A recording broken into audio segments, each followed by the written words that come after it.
ചിത്രം കേരള കോൺഗ്രസിനെ UDF-ലേക്ക് സ്വാഗതം ചെയ്തിരിക്കുകയാണ്. പക്ഷേ പ്രതിപക്ഷ നേതാവ് പറഞ്ഞത് അത് കോൺഗ്രസിൻ്റെ നിലപാടെന്നാണ്.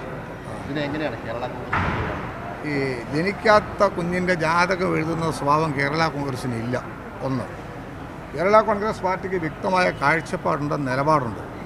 ഞങ്ങൾ ഇടതുപക്ഷ ജനാധിപത്യ മുന്നണിയുടെ ഭാഗമാണ്. ആർക്കാ സംശയം? ഞങ്ങൾ ആരെങ്കിലും അപേക്ഷ കൊടുത്തു? കേരള കോൺഗ്രസ് പാർട്ടിയുടെ നേതാക്കന്മാർ, ഞങ്ങളുടെ പ്രിയപ്പെട്ട ചെയർമാൻ ഇതിനെ സംബന്ധിച്ച് എന്തെങ്കിലും കമൻറ്റ്സ് പറഞ്ഞോ? ഇതൊക്കെ വായിക്കുമ്പോൾ എല്ലാവർക്കും ഒരു സന്തോഷം, ഞങ്ങൾക്കൊരു സന്തോഷം. ഞങ്ങളൊക്കെ മറന്നുപോയില്ലല്ലോ എന്ന് ഇടയ്ക്കിടയ്ക്ക് ഓർമ്മിപ്പിച്ച് വെക്കുന്നത് നല്ലതാണെന്നുള്ളതിന് അപ്പുറത്തോട്ട് കഴിഞ്ഞകാല ദുരന്തം വരുത്തി വെച്ചതിൻ്റെ വിനി അനുഭവിക്കുന്നതിൻ്റെ സങ്കടത്തിൽ നിന്ന് ഉദയം ചെയ്യുന്നത് മാത്രമാണ്. ഇത് നിലപാടുള്ള പാർട്ടിയാണ് കേരള കോൺഗ്രസ്. ഞങ്ങളുടെ രാഷ്ട്രീയ നിലപാടിൻ്റെ തുടർച്ചയല്ലേ ഇന്ന് കേരളത്തിൽ കാണുന്ന രാഷ്ട്രീയ നീക്കങ്ങൾ. അത് ഞങ്ങൾ സന്തുഷ്ടരായിട്ടിരിക്കുക. പിന്നെ ഞങ്ങൾക്ക് എന്തിനാ അതിനെക്കുറിച്ച് പറയാനിരിക്കുന്ന അഭിപ്രായം? ഇടതുമുന്നണിയിൽ നിന്നും പോകേണ്ട യാതൊരു സാഹചര്യവും ഇല്ല. പക്ഷേ ഇപ്പോഴല്ല, അങ്ങനെയൊരു സാഹചര്യം ഉള്ള സമയത്ത് വ്യക്തമായ അഭിപ്രായം പറഞ്ഞ പാർട്ടിയാണല്ലോ കേരള കോൺഗ്രസ്. ഞങ്ങളൊരു നിലപാട് നിൽക്കുന്ന രാഷ്ട്രീയ പ്രസ്ഥാനമാണ്. നിലപാടുകൾക്കാണ് പ്രസക്തി.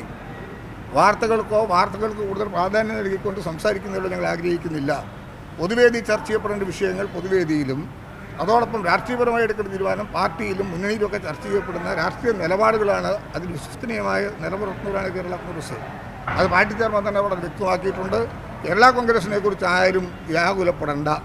ഈ മിനിസ്റ്ററും പി.ജെ. ജോസഫുമായിട്ട് കഴിഞ്ഞ ദിവസം ഒരു സ്വകാര്യ ചടങ്ങിൽ കണ്ടുമുട്ടിയെന്ന് അവിടെ വെച്ച് ചർച്ചകൾ നടന്നു. അങ്ങനെ പി. ജോസഫിനെ സ്വകാര്യ ചടങ്ങിൽ കണ്ടുമുട്ടിയ ഏതെങ്കിലും രംഗം നിങ്ങൾക്ക് ചാനലുകാർക്കോ മീഡിയക്കോ എടുത്തു തരാമെന്നുണ്ടെങ്കിൽ അതാണ് ചെയ്യേണ്ടത്.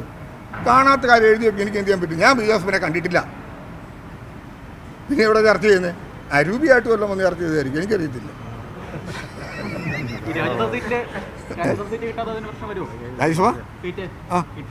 ഞങ്ങൾക്ക് എന്തെങ്കിലും കുഴപ്പമുണ്ടോ? ഇപ്പോൾ അത് വരട്ടെന്ന്. എന്തിനാ? അതേ ആദ്യം ഞാൻ പറഞ്ഞല്ലോ, ആദ്യത്തെ വാക്കിനോടെയാണല്ലോ തുടക്കം കുറിച്ചത്.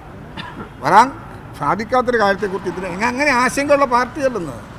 ഞങ്ങളുടെ നിലപാടുകളിൽ ഞങ്ങൾ നിൽക്കുമ്പോൾ ഞങ്ങൾക്ക് നല്ല പ്രൊട്ടക്ഷൻ എക്കാലത്തും ഇടതുപക്ഷ ജനാധിപത്യം നൽകിയിട്ടുണ്ട്. അത് കൂട്ടുത്തരവാദിത്തത്തിൻ്റെ ഭാഗമാണ്. അതിലെവിടെയെങ്കിലും അയമയം കാണിക്കാൻ ഞങ്ങൾ തയ്യാറല്ല. ജനാധിപത്യ സംസ്കാരത്തിൽ വിശ്വസനീയമായ നിലപാടുകൾക്ക് ബാധ്യതപൂർവ്വം നിൽക്കുവാനുള്ള ചുമതലയാണ് ഇടതുപക്ഷ പ്രസ്ഥാനത്തെ ശക്തിപ്പെടുത്തലാണ് ഇപ്പോൾ ഞങ്ങളുടെ ആവശ്യം. അതിനുവേണ്ടിയുള്ള രാഷ്ട്രീയ നീക്കമാണ് കേരള കോൺഗ്രസ് നടത്തുന്നത്. 100%. ഇതെല്ലാം നിൽക്കുന്നത് തോമസ് ചാഴികാടൻ. അപ്പോൾ കൂടുതൽ ആളുകൾ കേരള കോൺഗ്രസ് എമ്മിലേക്ക് കടന്നു വരുമെന്ന് പ്രതീക്ഷിക്കുന്നു. ഇപ്പോഴും വന്നുകൊണ്ടിരിക്കുക. ഇന്ന് ഈ മീറ്റിംഗിൽ തന്നെ വന്നു പലരും പുതിയതായിട്ട്. ജൂലൈ കഴിയുമ്പോൾ 2 MP ഉണ്ടാവും. എന്താ ജൂലൈ കഴിയുമ്പോൾ 2 MP ഉണ്ടാവും? അത് സംശയം എന്താ നിങ്ങൾക്ക്? ഒന്നിൻ്റെ കൂടെ ഒന്നൊരു കൂടെ രണ്ടാണല്ലോ. അപ്പോൾ 2 MP ഉണ്ടാവും.